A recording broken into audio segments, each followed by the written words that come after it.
Et si vous gardez mon alliance, vous serez pour moi un peuple. Tu es venu à la rencontre du Seigneur. La repentance, c'est la base au point de vue salut. La repentance, c'est ce qu'on appelle un changement radical.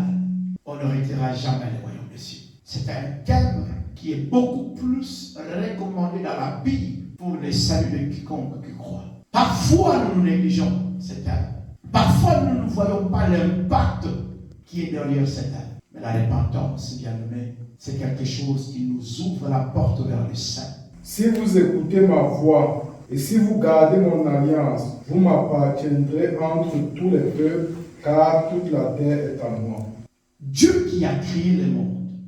La Bible dit Dieu nous a aimés.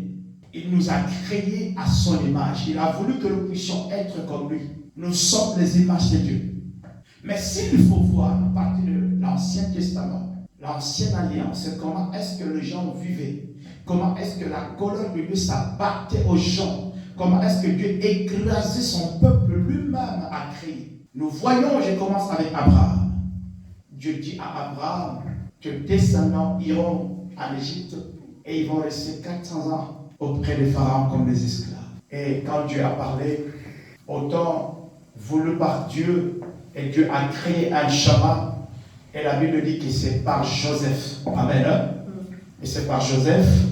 Et Dieu a fait que Joseph soit vendu comme esclave en Égypte. Et c'est par là Dieu a créé la famille en Israël. Et pour que son plan puisse être exécuté comme lui-même l'a planifié. Les enfants d'Israël se sont retrouvés en Égypte. Et lorsque les enfants d'Israël étaient retrouvés en Égypte, la Bible dit qu'ils étaient le bienvenu.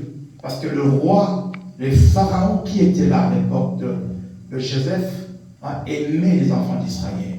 Et après ce roi, après la mort de ce roi qui était au temps de Joseph, il y a eu un autre roi qui est venu remplacer le pharaon qui était là. Le roi qui était sur place a eu peur.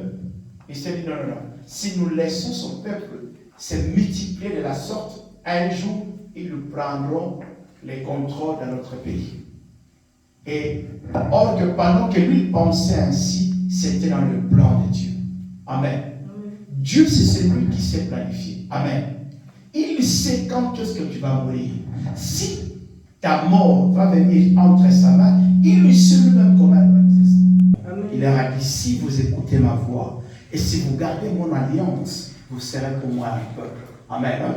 Vous aurez tout entre mes mains, vous serez bénis. L'Éternel nous a fait une promesse énorme.